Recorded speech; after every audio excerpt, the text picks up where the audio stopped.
One Piece live action, Romance Dawn. What's going on, guys? Welcome in. We are doing a podcast style version of the One Piece live action, breaking down every episode, trying to form you in onto some of the things that we found during our watch, and maybe you might find something that we never saw. I'm Dano, aka Cobra Concept, and like always, we've got the infamous Garrett, aka Desperate Saint. Welcome in, guys. We are going to talk about Romance Dawn, the very first episode of the One Piece live action, which came out to be about an hour and 4 minutes was the runtime on that. Happy One Piece Day. Happy One Piece One Piece Day. Day. It's awesome. It's Today, here. Finally. Today is the day. Finally. We've been thinking about this for a long time. It's I'm excited to get into this. I really am, because like I was coming in it with a fairly not biased standpoint, but I was very much going into it kind of critically. What are they going to get right? What are they going to do wrong? How are they going to do this? How are they going to do that? And What like I said, what I'm changes pumped. are going to be for the better? What changes are going to be for the worst? How they're going to adapt things? Yes, I I'm completely pumped to agree. get into it. Pumped to get into it. Me too. Well, let's start it out with what Netflix gave us as a little description prior to the episode. So, episode 1, Romance Dawn. Stranded on a sinking boat, carefree Luffy begins his journey in search of a pirate king's lost treasure. But first, he'll need a crew, a ship, and a map. So, getting right into it, we're going to try to keep it as spoiler free as possible. We'll try to include a few things in there because we know we've got new listeners, but we also have existing prior One Piece fans. You guys know the whole shebang, but we want to include this. We want this to be friendly towards our new viewers. So, starting it off in the very beginning, we get our opener with a little glimpse of our map, not a full glimpse, but we kind of see something to do with the South Blue. We see a little bit of the Grand Line. We see some Calm Belt, and we see a majority of the East Blue. Did you, Garrett? Did you kind of catch some of the town names and stuff? Mm-hmm. It's funny because it's been a while since I've seen it, and going through and reading some of those names, I'm like, oh yeah, I remember that. Oh yeah, I remember that one. And then there was like 3 or 4 of them. I said, I don't know what that is. Yeah. So anyone new or any old One Piece fans, pay attention to some of the stuff that's been shown, even in this first episode, just on the map. If you've watched it before, you might get it. If you haven't, if they can continue to keep this series alive in the live action, pay attention, because like we said in that first episode, um, like One Piece is pretty notorious for writing in things that you've seen way, way, way, way back. And just not remembering it. You Mm-hmm. think, oh, so and so, they're irrelevant. No need to worry about that. 30 episodes down the road, you're like, oh my gosh, so and so, why didn't I think of that? He's still in the game, Mm-hmm. But you're right. There are several places on that map, several things that you might see as a little visual. I did notice something on the intro of that, to be a little specific to the One Piece anime fans. You may have seen it, but did you know a special sea monster on the map? Mm-hmm. Okay. Yeah. If you did not check it, if you did not see it prior to, go back and look at it. On the map, there's a nice little sea king on there that you might recognize. I thought that was pretty cool. Um, and then I also noticed a little shipwreck on the Grand Line, maybe to portray how dangerous that might be. But I also tried to visualize where it might be. Mm-hmm. And for those who are also watchers, I thought maybe it could be a reference to Thriller Bark. I won't get into the specifics. I'll just say the name and location. It just seemed like it made sense especially where it was on the map. But anyways, we see that little intro, and right off of that little map, we get the introduction of Gold Roger and Garp sitting there, kind of discussing his execution process and things that Gold Roger has done, and you're very confused. You're not sure why you're watching this infamous pirate being strung out across for everybody to see his execution. And I should put in for disclaimer, this was 22 years ago. So prior to where we are in this story, this is 22 years prior till.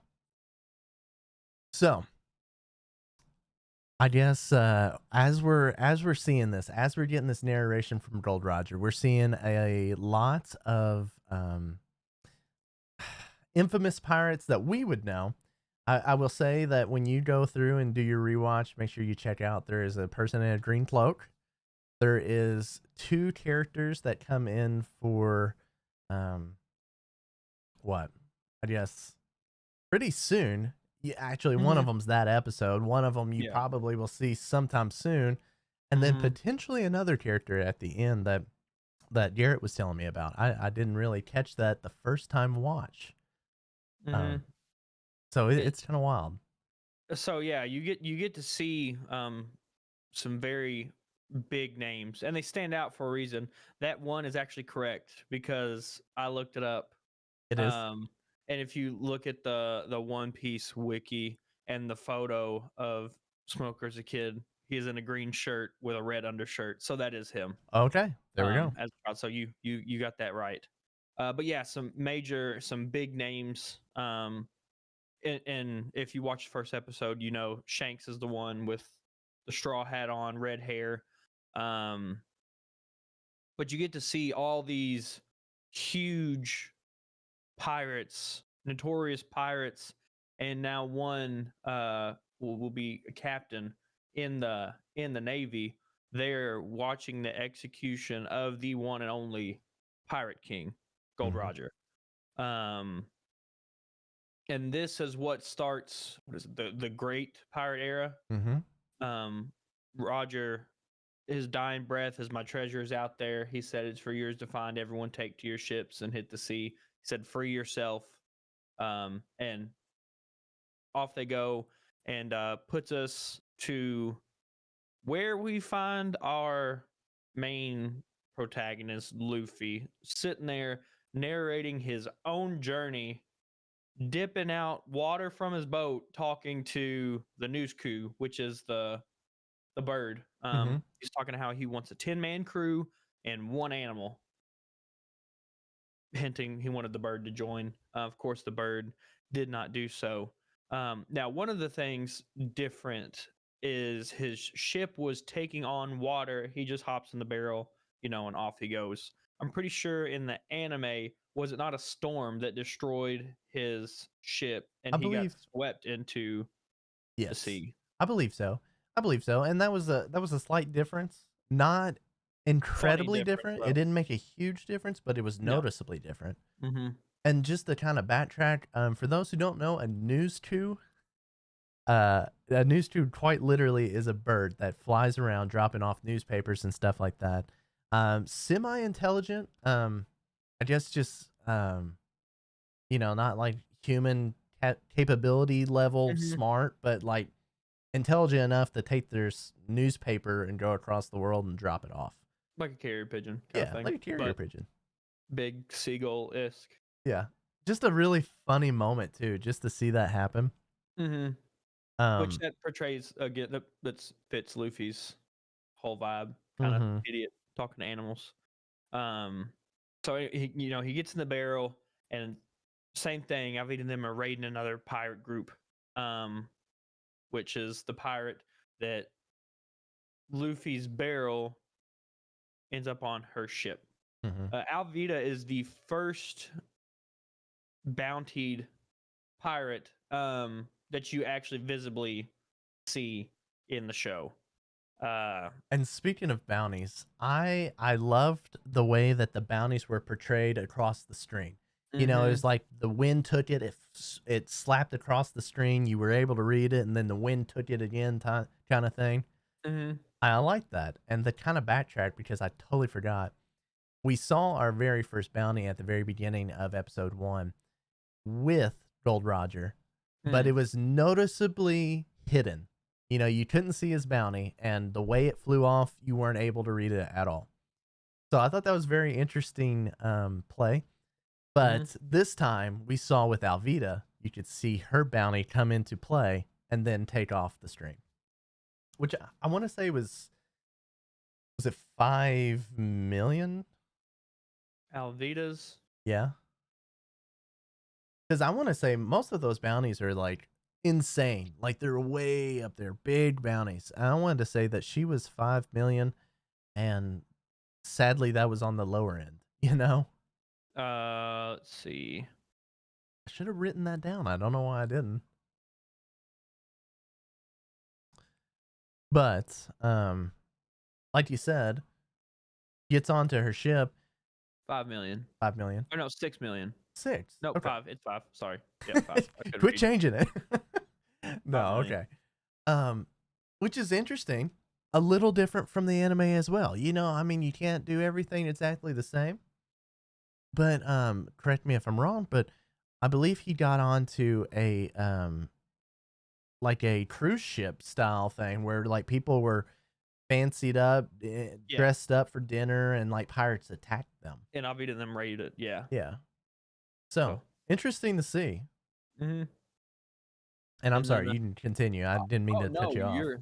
you're good. But he finds his way onto his ship, and one of the things I noticed off the rip is this is a lot more brutal, a little bit more violent than I was anticipating, you know. Mm-hmm. Um but I mean Alvita hits there's this one guy I guess he's the captain of the previous pirate ship, knew that Zorro or a pirate hunter named Zorro was on the ship.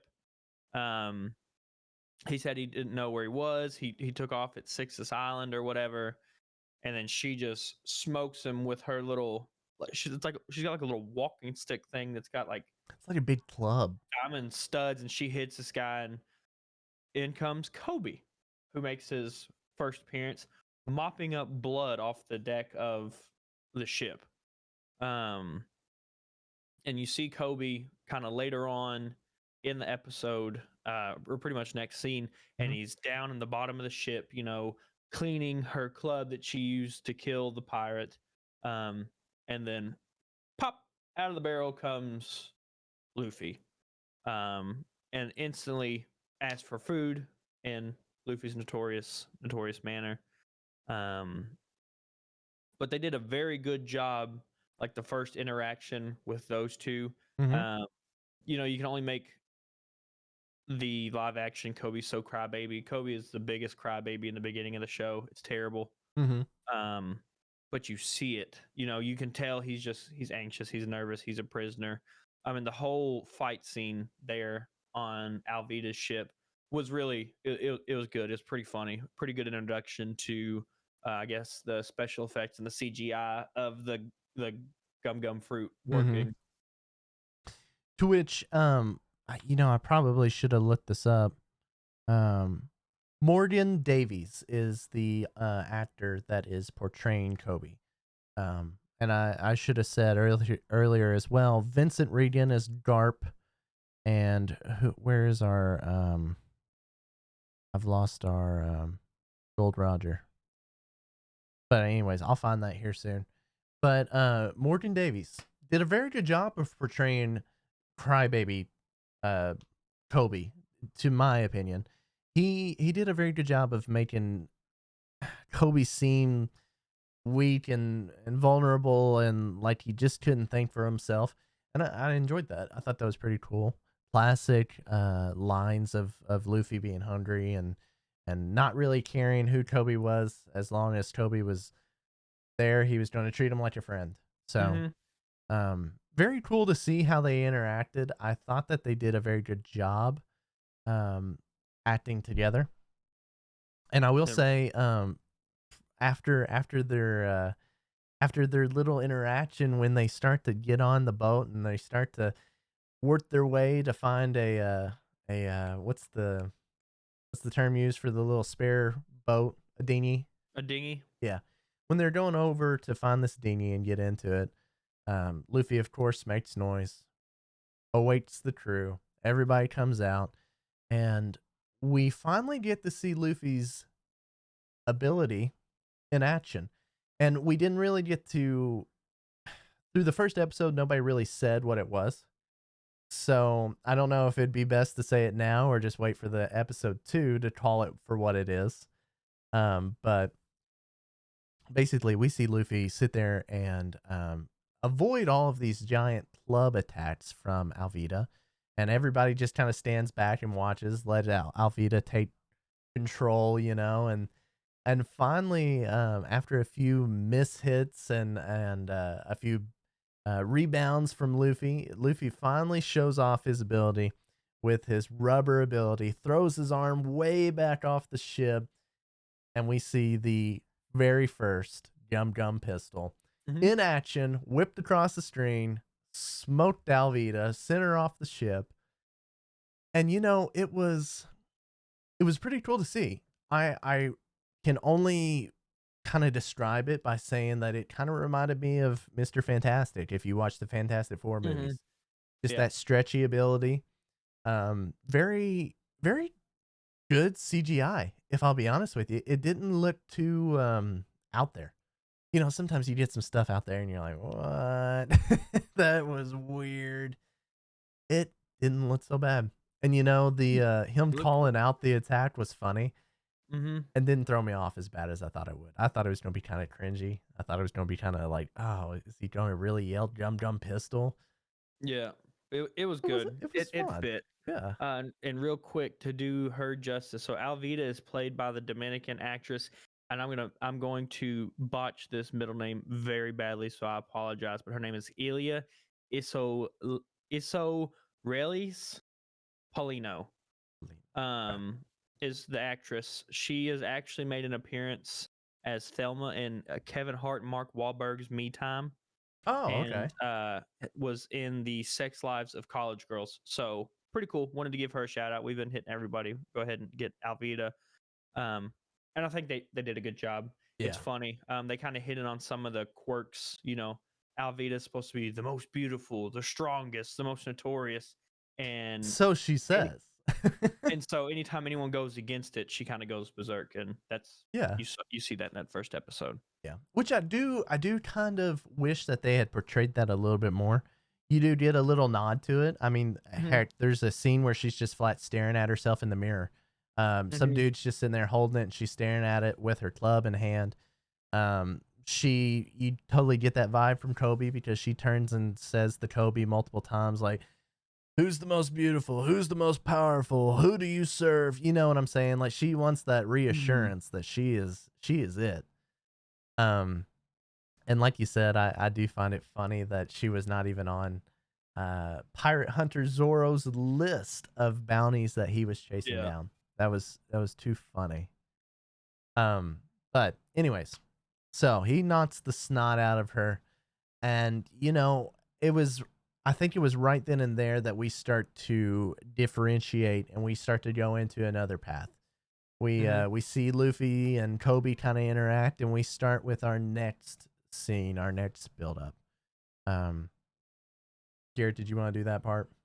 It don't matter. Okay. So yeah, we get a flashback to the introduction of the previous straw hatted fellow Shanks and his crew.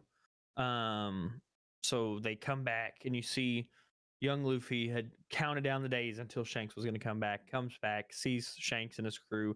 Instantly, is like, "I'm on your crew. I'm going to be a pirate." Uh, and the coolest thing about this scene, which I really loved, is nowhere in the anime do they do this. So everyone knows Luffy's got a little scar under his eye. Um, and they don't even show this part in the anime. I think it's like in a little OVA or maybe something like a little written kind of spin-off thing. Um, but they're making fun of Luffy, telling Luffy he's not strong enough, he's not brave enough, da da da da da. And he disappears for a minute, goes to the front of the ship, and you see him hold the knife, and he stabs himself in the face. He was actually aiming for his eye, but misses and stabs himself in the eye to show that he is worthy and that he's not scared to be a pirate. You don't actually see that in the anime. So it shows that whoever actually like wrote this scene, produced this scene, knows a little bit about One Piece uh, because it never made its appearance like that. So I really liked that scene Right. a lot. And to kind of build off that, I think it was seen in a few instances in the anime and the manga, but when it first transitioned into our media here at the United States, for like example, like 4 Kids and stuff, they totally Oh, did not show that scene. check it out. Yeah, they took it out because that they didn't want to portray violence or anything like Just that, self harm, yeah. self harm. So I know what you're saying because a lot of people had no idea what that scene was. They're like, Mm-hmm. "What?" That is why. It's Yeah, because they didn't want to portray that in a show that kids might turn around and say, "I'm gonna self harm myself. but I'm that gonna was be a king very of the pirates." that was very cool detail Yeah. that I enjoyed seeing. Which was the biggest part of that scene, minus actually just seeing Shanks. But you get some familiar faces. You get Shanks, you get Lucky Roo, you get Yeah, Ben stop. Beckman, you get Yasop. So you What get some what's cool what's his name? Something Beckman? Ben. Ben? I think it's Ben. I Ben think it's Beckman. Ben Beckman. I think so too. Man, I could not come up with it. I was writing down my notes and I was like, man, I know I've seen this 1,000 times and I can't even think of his name. So Yep. that's super cool. Yeah. You're right. You do just get to see some familiar faces, and it's Which is not. like he's like the right hand man of the red haired Pirates crew. Yeah, and it's really cool because you don't just see them in this scene, which I think is awesome. I was worried we were gonna see stuff like Beckman, Yasop, Lucky Roo. I thought we were gonna see them like one time and done. Mm-hmm. Um, but they did them justice. They showed them a lot of different times throughout the first episode, and I even into the second episode. I will say that. But it was very cool to see. And after that flashback is over, after we finish up that little scene, we come back to the Alvita ship. Luffy actually knocked her off. Then I think I said prior to he knocked her off. I think it was actually then. I think Luffy actually knocked her off after the flashback. Um, but anyways, after that scene, we finally move on to our next section, our next crew member. Um, I think I can go ahead and say that. I think nobody has any doubt in their mind. Mm-hmm. But anyways, we finally catch up with our favorite green-haired character. We finally see Zoro kind of making his way throughout this area that kind of looks like it is a shrine of some sort. There's lit candles everywhere. And he goes through and he has his matchbox. His matchbox said something, and I'll be honest, I had no idea what it was. I looked it up and I couldn't find it. But he takes his matchbox, he strikes this match, he lights 2 different um, candles, so to say. And so he even goes as far as to say that one of the candles was for a past friend. Mm-hmm. Um, and I don't remember what he said the second one was for. Um, Lord, why didn't I write that down? I didn't either. I got to think about that just now. Yeah, I don't remember what he put the second one for. But anyways, he was asked by this question by some man with red hair, crazy wild looking hair. He's got a big 7 on the side of his face, and he comes and he says he's been looking for Zoro. So we finally get this little scene where we're talking to Zoro. We're talking to this guy who introduces himself as Mr. 7. And so me and Garrett got to discussing because we clearly didn't remember this in the anime. And come to find out, it was not. It was not. It was just something that was referenced later on. We didn't Mm-hmm. actually watch it, but it happened. We just didn't see it. Mm-hmm. So it was cool to actually put the scene into our minds. You know what I'm saying? So we finally got to see what actually happened. So we get our first moment to where the Baroque words is mentioned. Um, we see where Mr. Seven hands him a card, tries to recruit him, says that his talents would be used and that he should come and join them with the Baroque words. And basically, Zoro tells him, "No way, screw you, get out of here." And the guy pulls the sword, Zoro pulls his swords. They go into this little smackdown, and we get the most gruesome cut in half scene I have ever seen, where You're tough. Zoro mutilated that guy. And we saw Alvida ruthless against that dude, and it You was kind actually of saw off this screen. guy. Yeah, I was kind of blown away by this scene because I did not fully expect him to like get like Chopped up. first half this way, first half that way. Yeah, it was a little it was wild. It Caught me just off was, guard. yeah. I kept thinking, One Piece, it's happy go lucky, it's fun, it's this, it's that, and then you get Guy gets Zoro cut in half. cutting some dude in half. Wow. So we finally end that scene. Obviously Zoro wants nothing to do with the Broke Works, and for those who are One Piece listeners and watchers and enjoyers, you will know that that comes into play later. For those who are new to One Piece, remember that that's going to come back. You're going to really enjoy the arc that happens with that. Mm-hmm. Um.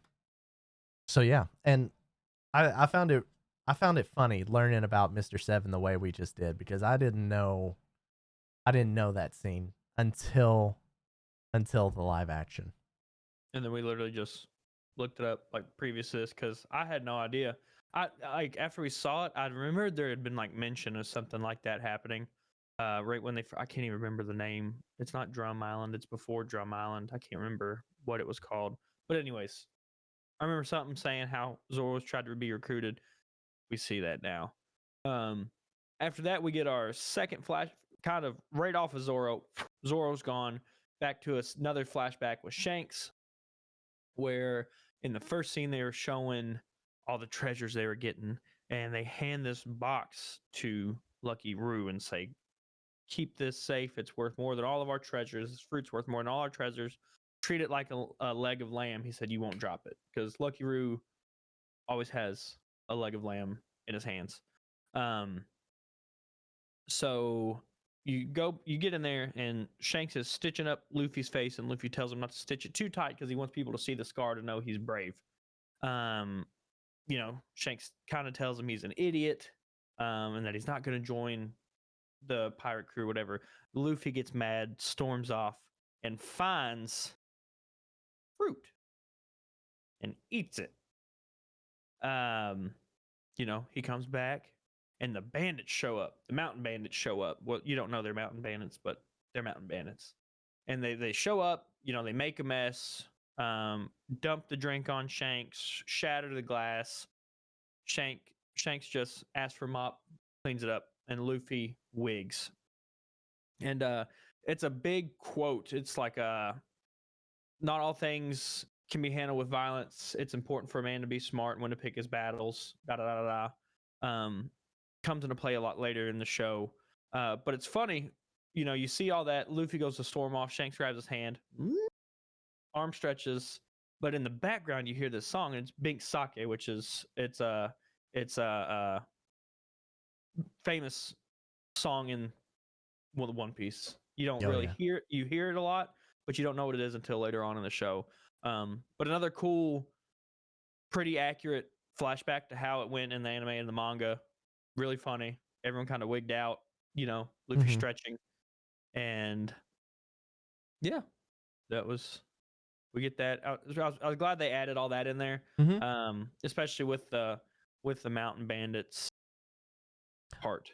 I think so too. I'm sorry, I just went back. Cactus Island was the place that you were referring to. Gotcha. Cool. Thank Um, you.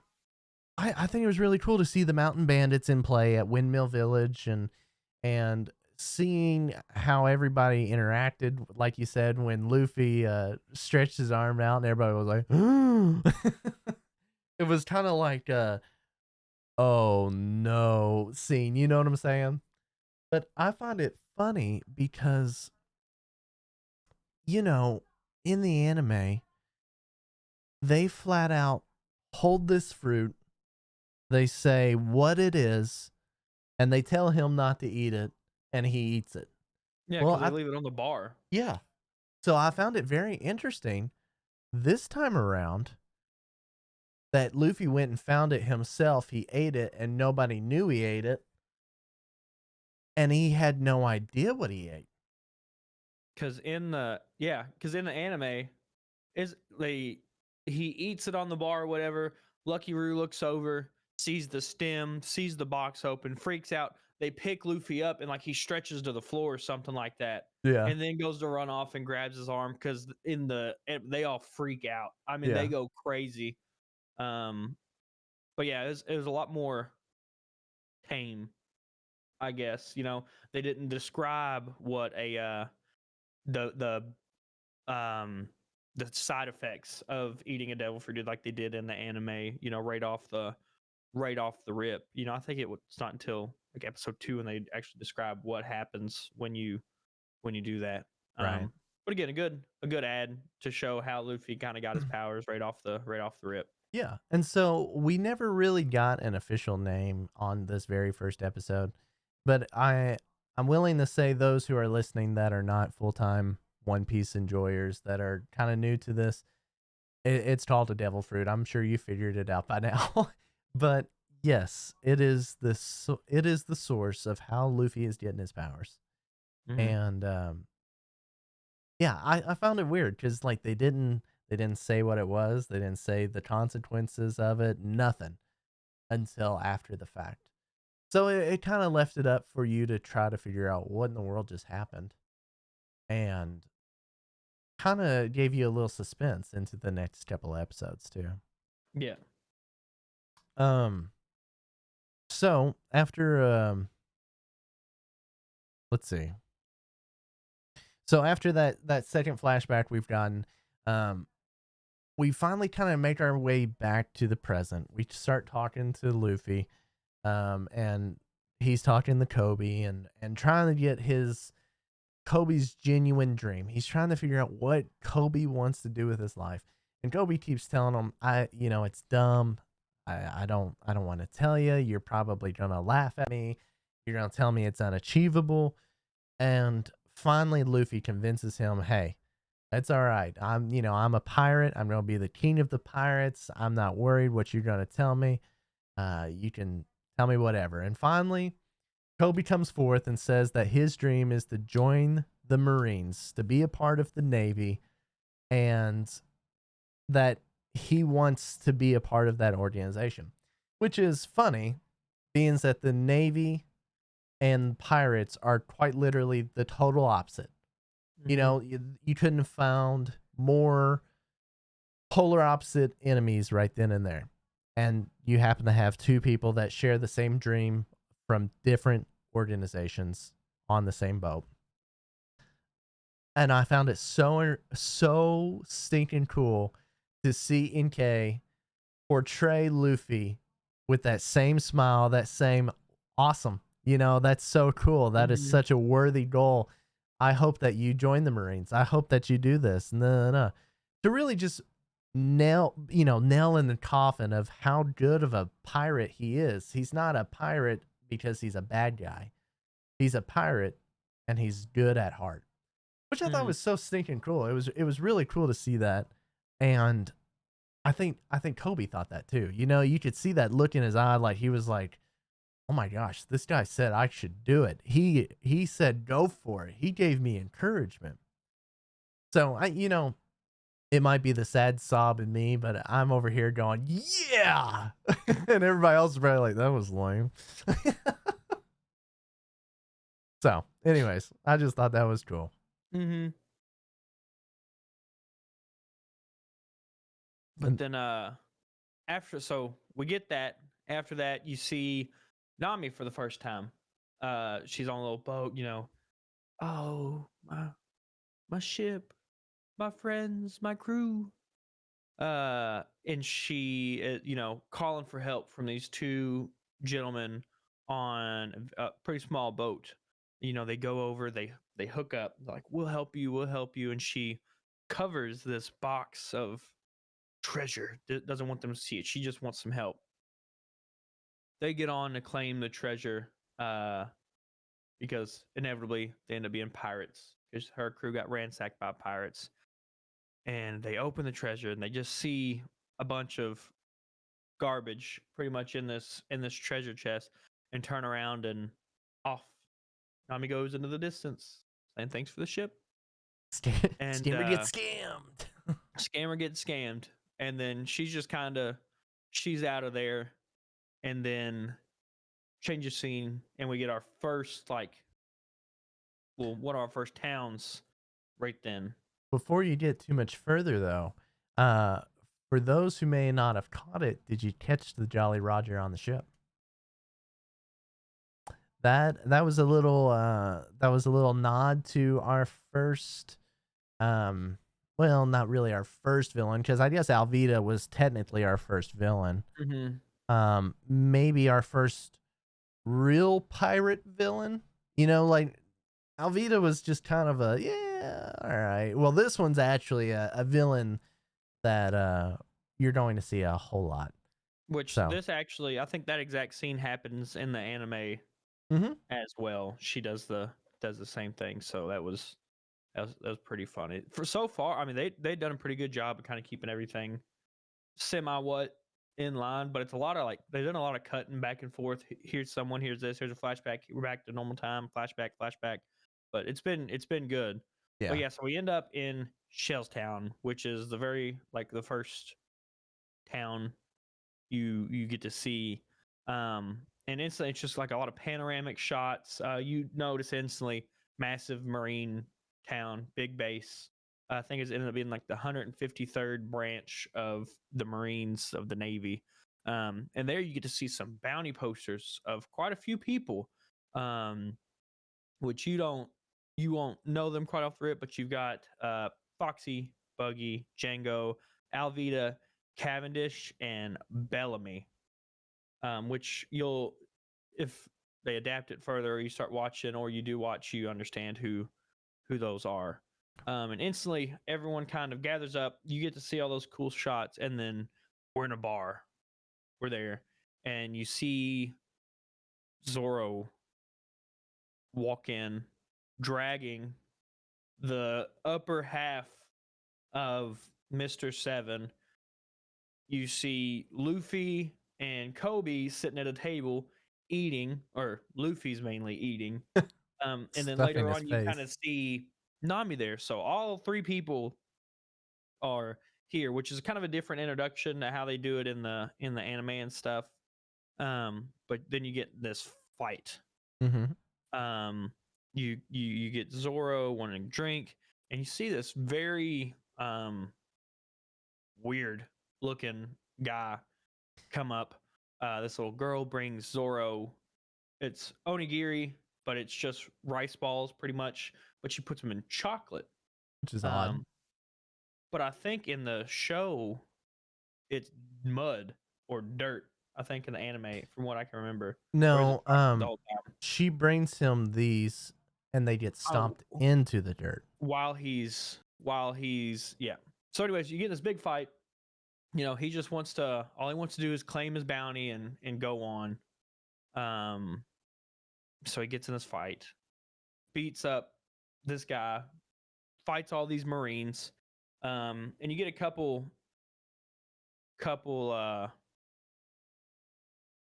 couple looks at some other folks while you're there. Uh, you know, trying to think. So you get one of the gentlemen from the previous crew that we were talking about that you actually see mostly. You'll see at the end of this episode, or end of that episode, and then of course into the next. Um, so during all this commotion, Luffy's sitting there in amazement. Loves it. And then Nami finds this guy who's just short enough to get her a drink or whatever. Ends up Zoro knocks old boy out, and you just see her drag him off and start She knocked him out. unbuttoning. Oh, she did it? She I guess I she didn't pay slammed attention to his that head part. down on the bar. Oh, yes. Yeah. And then you see her just undoing his outfit, Mhm. and then kind of cut scene there, but you just hear Luffy the whole time. He's like, "Wow, he can really fight." Like He's a that's all great he was. fighter. That's all he was worried about. Yeah.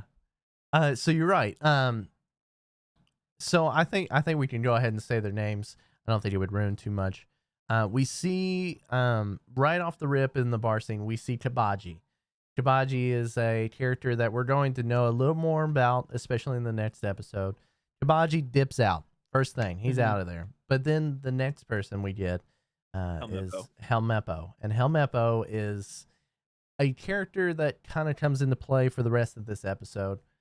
He ends up knocking down this little girl's food that she brought down to Zoro. He stomps it, basically says, get this trash out of here. And Zoro basically picks it up, eats it, and says it was very good to the girl who made it for him. And then turns to him and says, basically, you're gonna pay me for that because you stepped on my food. Well, told him he needs to apologize to, Apologize. because I Yeah. think her name is Rika, if I'm not mistaken. The little girl's name was Rika. I think you might be right. So that was really cool to see. Basically, just shows how shows how cold Zoro was, how much he was like, yeah, I don't care who you are. You're And gonna a pay. little fun fact. So that girl is the reason that Zoro got a lot of the names of his attacks. Yeah. 'Cause she served him onigiri, so a lot of his attacks that he uses is something something onigiri, which literally means like rice ball. Yeah. But little fun fact that she was the reason for that. So that was cool to see. She didn't have as much of a role to play like she did in the anime, but Mm-hmm. it was still influential. Um, we see Zoro knock the snot out of Helmeppo and all of the Marines out there helping him. And so then the next scene we get of Zoro is actually Zoro going in there, um, He basically wanted to claim talking his to, bounty. yeah, trying to get Yeah. his bounty for 7. He's trying to talk his way out of the whole, I just knocked the snot out of your son, to Axe Hand Morgan, who his son was actually Helmeppo. And Axe Hand Morgan, I guess not really commander, he's a, was He's he a a captain, captain? but he's a Captain captain Morgan? of the Yeah, Captain base. Morgan. Duh. Yeah, Captain Axehand Morgan. Yeah. So, basically tells him, yeah, I beat the snot out of them. And he said, well, you can either do XYZ or you can stand out in the yard. And I can't remember what the first one was. It was like, um, Either you can join the Marines, either you can have a yeah, career change and join the Marines because he'd make a hell of a Marine, or 7 days in the yard because that's the punishment for assaulting a naval officer right. So, or of course, just a naval person. true. So he chose the 7 days in the yard. Mm-hmm. The intent was the 7 days were not going to end. He was just going to stay in the yard until he died. And we don't find that out until he's actually like chained up into the yard, and Mm-hmm. basically Helmeppo says, you're not leaving here. You're gonna die here. Yeah. So I thought that was kind of interesting, a very interesting way to get him involved into that, because when we first meet Zoro, he's already in the yard, Mm-hmm. not working his way into the yard. So I thought that was cool. I liked that rendition more, because truly, I had no idea why Zoro was just caught by these Marines when he was that much better than all of them. You know what I'm saying? Mm-hmm. That always confused me. I kept saying, like, Zoro shouldn't have been caught by them. But, anyways.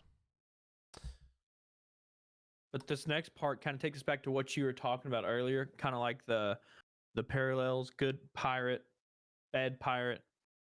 And Luffy, you see Luffy and Kobe, it's nighttime, they're sitting there on the boat, and Kobe's just like, I don't get it. I don't get it. He's like, Marines are supposed to be the ones to make everyone feel safe and protect everybody. And he said, and that Marine knocked down that little girl's food and stomped on it. And Luffy's like, he's like, well, so if there can be good pirates and bad pirates, He's like, what's to think that there's good Marines and bad Marines? And already kind of puts into perspective of how Shell's Towns kind of ran, kind of militant Hmm. style, which is exactly how it was in the anime. That's like the big thing was like everyone wor- praised and praised Captain Morgan, um, and he's just kind of a bad dude, and his He's a son's a little scum. spoiled, and his son's a little spoiled brat is what it is. Yeah. And But yeah, so you got that parallel that you're kind of talking about yeah. earlier. Yeah, you're exactly right. And I think it's so cool to see because, you know, you see bad from Alvita, you see bad from Morgan, and right off the rip, you're like, man, are the Marines good or bad? Are the pirates good or bad? And I Mm-hmm. think that question is asked throughout the series, and I think that's not Mm-hmm. even just I don't think that's a beginning of the series question. I mean, I think I'm 7 seasons in, and there are still asking the question, what's right, what's wrong, Who's right? who's on the right side, who's on the wrong side, Yeah. Mm-hmm. because there's just those corrupt people, you know what I'm Yeah. saying? So it's really cool, a nice little parallel like you had mentioned. um so we after that scene, basically Luffy's telling um Kobe, stay by the ship, do what you need to do. I'm gonna go in there, I'm gonna get this map, I'm gonna be done with it, we're gonna get out of here. um Basically sneaks in through the sewer system. On his way through, he ends up coming across where Zoro was at. Prior to Helmeppo came in there, bragged about Zoro gonna die in there, and then leaves. Well, then Luffy shows up, comes out of the sewage, um, finds Zoro, starts talking to Zoro. We get another little bit of that life lesson: who's good, who's bad, whatever. Um, Basically, he tells Zoro, I'm a pirate, I'm going to be the king of the pirates. And then Mm-hmm. Zoro's like, I just I, told you I was a pirate hunter. mm-hmm. Like, how dumb could you get, kind of thing. Mm-hmm. And so I found it so cool. Luffy begins to, ask him, what do you want to do? What's your true intentions? And he said, well, besides a pirate hunter, I promised somebody that I would be the greatest swordsman in the world. And it was wild to me that Luffy just immediately goes, "Oh, okay, cool. I think that's a worthy dream," and starts untying him, trying to get him out of there.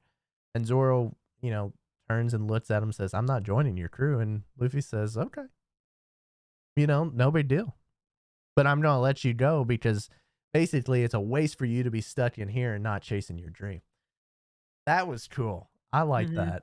It was a nod at, you can do what you want to do, man. I'm not gonna hold you down, but this is holding you down. And I'm gonna remove this barricade so you can go and you can be free. Yeah. It was dope. Totally different than the anime. Yeah. Completely different to the anime. I mean, it's like he shows up. It's like, oh, okay, zzz, zzz, all right, bye. Yeah. He, See ya. he literally like he goes back down in the store. He's like, can you get this for me? And he's going in. And he's like, oh, good luck getting your swords. Boom, and like closes it. Yeah. And back down in the sewers he goes and try to get inside the base. And Zoro's just kind of like, what? What? What? No, yeah, I think that was cool. So, back to it. Luffy goes back into the sewage.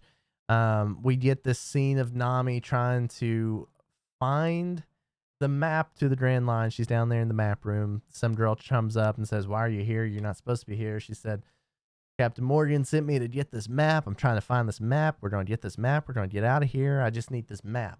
And the girl's like, "Well, the Grand Line maps are not here. You should know that." Mm-hmm. And then lo and behold, the dude that she knocked out at the bar comes around the corner. What are the odds? That was a nice little tie-in. I like that. Mm-hmm. So obviously Nami wraps it up right then and there, knocks them both out clean. Grabs her staff, starts to hide a little bit. Luffy comes flying through the ceiling. We sit there and we have this little interaction where Luffy apparently heard the whole thing. He said, "I'm also looking for the map." And then they have to try to find the map together. So I I don't know how that transpired, but the fact that that guy um, was basically just there Yeah. after that bar scene was just the funniest thing to me. I loved it. Not the funniest thing of the series so far. We'll get into Mm-mm. that soon, but that was pretty good. And after that, you get probably the weirdest scene of the show. Uh, it just pans over and it's Helmeppo, and you see him and he's looking in the mirror.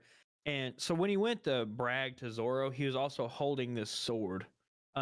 Which if you notice, Zoro's got one white sword and the other two are black. So this white sword's a very special sword to him.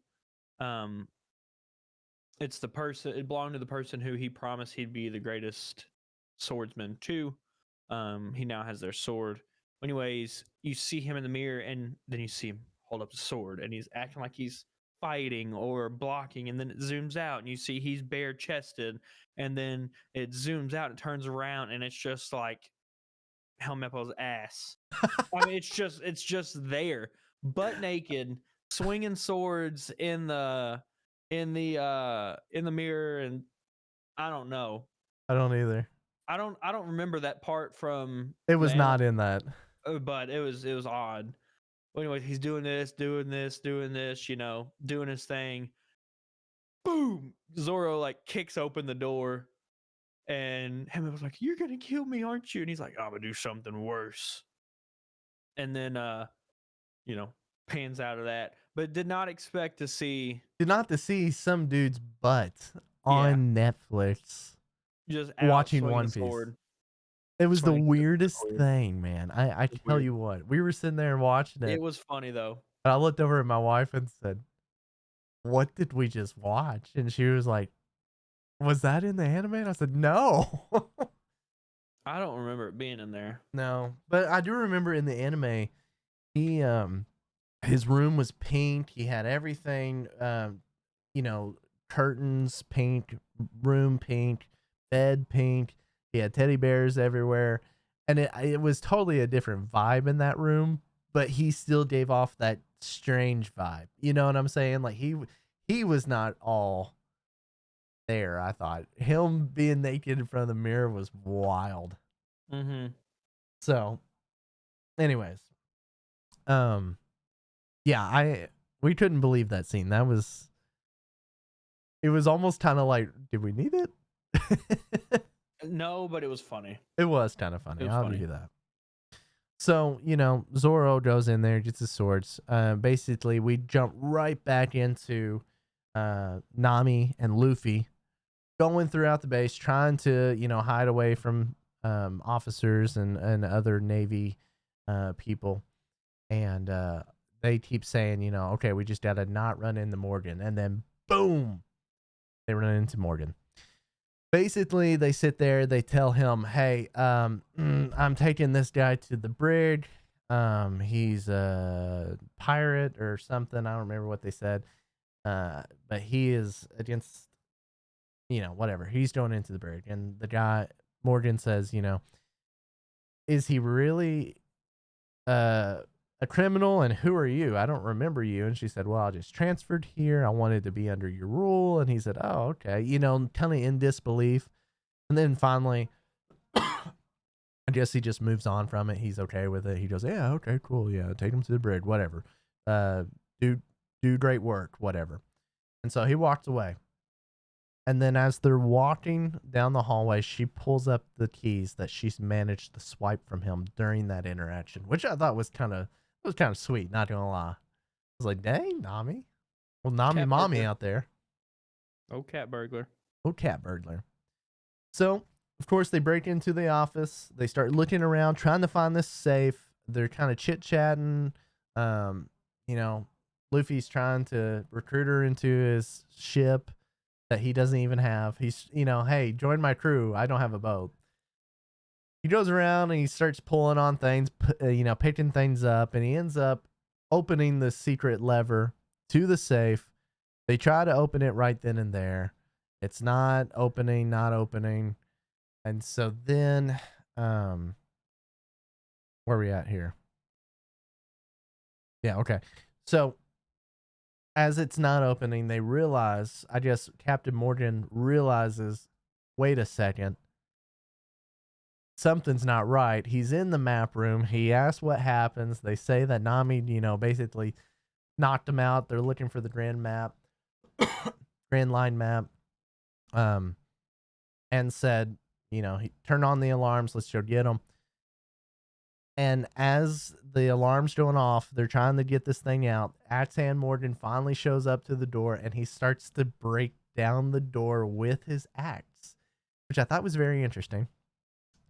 Cutting through it, trying to get into it. About to get through it, and finally Luffy has the idea of, let me just grab the safe and pull it. Nami gets behind him. He pulls the safe out.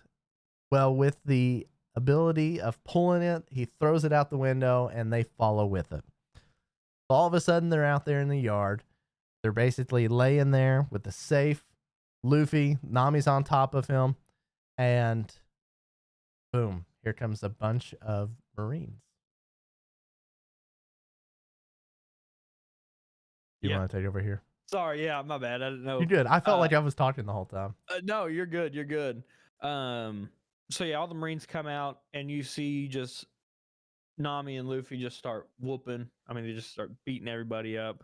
They had a can, man. Yes, Can of whoop ass. they did have a can of whoop ass going. And then kind of in the background, you see Zoro, and Zoro starts like he's getting ready to walk out of the courtyard of the base or whatever, and you turn around and he kind of sees, okay, Nami, like they're starting to kind of double up on Nami. They're starting to kind of get Luffy. He's tripping or whatever, and Zoro's kind of like, dang it, because he had told Luffy he doesn't owe him anything for Luffy freeing him. Well, he turns around, you just see him, and he just slides for like 60 foot on his knees and is just chopping up everybody. So he joins the fight, and they're just kind of beating everybody up, and then out comes Morgan, and he's all mad and stuff. He's like, no one's ever escaped. He's like, I caught Captain Kuro. He's like, I've caught all these people. He's like, and no one's ever escaped the hand of the axe or whatever. Well, they get to fight, and him and Zoro go at it, and they're clashing stuff, and Luffy's going and throwing punches, and Zoro was like, hey, just so you know, like all parts of his bodies have been altered, not just his hand, da da da da da. And then Luffy's like, you go low, I'll go high. And they just do like this combo move, and Zoro's doing his thing, and Luffy does the signature, the gum whip, and he just like does like this little cartwheel kick, and then wham, hits Morgan. Morgan's done. And Zoro like turns around, he's like, did you say gum whip? And he's like, yeah. It's like all great fighters call out their finishing moves, and Zoro was like, no, they don't. And that was, they finished that, and they're like, well, we need to get the safe away. And I was like, how are we gonna carry it? Zoro just like picks it up and just, they walk out. I literally put in my notes, Roronoa muscles Zoro. Dude picked up that safe like it was nothing after like it took every effort for Luffy to pull that out of the window. And it was just like, yeah, all right, here we go, guys. Roronoa muscles Zoro.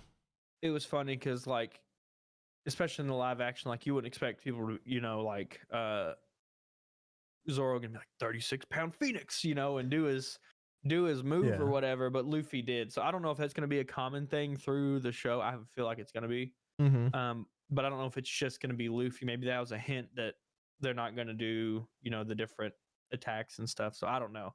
But anyways, that was funny. They defeated Morgan pretty easy. One of the things they did miss in that, which you see, Morgan's got like a bunch of these statues in his office of himself, which is the same on the show, except in the anime, it's on top of the base. I believe there's a massive statue of him on top of the base, and in their fight, they also bring down the statue of Captain Morgan as like the fall of his militant run there. Yeah. Definitely made it look, they whooped him a lot easier in this than the anime. But also in the anime, Zoro had to go find his swords himself. Da, da, da, da, da. But anyways, they get all this, they're back at the boat. They're going to get set sail, and Luffy goes to look for his friend before they leave. Before you get too much further, I do want to make a fun comment. Um, I absolutely loved in the beginning of the story when he's talking to, I guess maybe Kobe. But he says like 3 swords. Where's he put his 3rd sword? Oh And yeah, then during this fight, Zoro puts up the sword, puts it in his mouth, and he goes, "Oh, that's where he that's puts where his it goes. sword." Yeah, Yeah. that was funny. Got me good. I love that one. Um, okay, so sorry. You said basically they made it to the boat, and then Yep. you want me to take So over? You got it. it don't matter. So they make it back to the boat. They're like, we gotta leave. You know, we gotta go. The Marines are gonna be all over us. Da da da da. Da. And Luffy's like, I've got to wait for my friend, and he's waiting for Kobe. And out pops Helmeppo, and he's like, the Marines are already here, and holds these 2 pistols out. You know, you can just start blamming. Um, and he actually does shoot once towards Zoro. You know, doesn't flinch, of course. Hits Wasn't the even hole close. like Yeah, didn't even. right like in front of him or whatever. Um, he's like, he's like, I'm gonna turn you into my father. He's like, and I'm gonna get a medal. Da da da da da. And then out of nowhere, here comes Kobe, and I mean, just rocks. Oh boy, I Mhm. mean, rocks him. Um, and he's looks at Luffy. He's like, I'm not going. He's like, I'm not. He's like, I told you I want to be a Marine. He's like, here's my chance. He said my whole life I have lived doing what others have wanted me to do. He's like, and now I choose to, stay and do what I want. Right. And so they just take it like leave on the boat that Nami had stole from the pirates previous. Um, I'm trying to think. So you see that, and then you see this marine on transponder snail talking, and he's getting an update from Shellstown about these pirates stealing this map to the Grand Line and how all this happened and where's Morgan and all this. And he asked who did it. And he said, I don't know. It's a pirate wearing a straw hat. And you see, and it ended up being Garp, Vice Admiral Garp. Mhm. And you just see him put down the transponder snail. And he's like, we're heading to Shellstown or whatever. Mhm. And then he heads there. And then We get we the finish next up. scene. Yeah. Yeah. To which Kabaji, the guy that we mentioned from the um basically that bar scene when he got up and he got out of there. And He to shows reference up. real quick, Kabaji is the one. He had the comb over hair with the blonde and black Yes. stripes. And I don't know if we mentioned Is it that. green? I thought it was It's green. it's it's green comb over. I think it's blonde and black stripes on Okay. like the undercut side of it. Okay. But anyways, Kabaji shows up and he's telling his boss the Grand Map was stolen before we could get it. It was stolen by a pirate named Luffy, the Straw Hat pirate, and his crew, in parentheses, crew.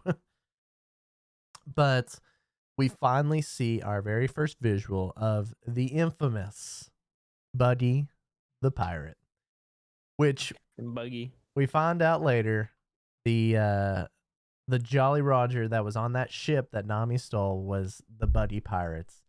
Mm-hmm. Kibaji was a Buddy Pirate, and now here we are seeing the introduction of the Buddy Pirates. And that's when episode 1 ends. I was pretty pumped. I was pretty. I was pretty excited. Truly, It was pretty good. starting out watching that, I really enjoyed it. It recapped a lot of really big scenes. It kind of altered a few things that didn't run very well. It flowed nicely. Mm-hmm. I was very intrigued. Episode 1, I will give you that it was probably one of the best like first episode pilots, whatever you want to call it, that I've seen from a Netflix show. Um, It was good. Definitely reinstalled my faith into live action adaptations. Mm-hmm. Maybe not for everything, but that very first episode was really sticking good. So I guess on to episode 2. What do you think, Garrett? Yeah.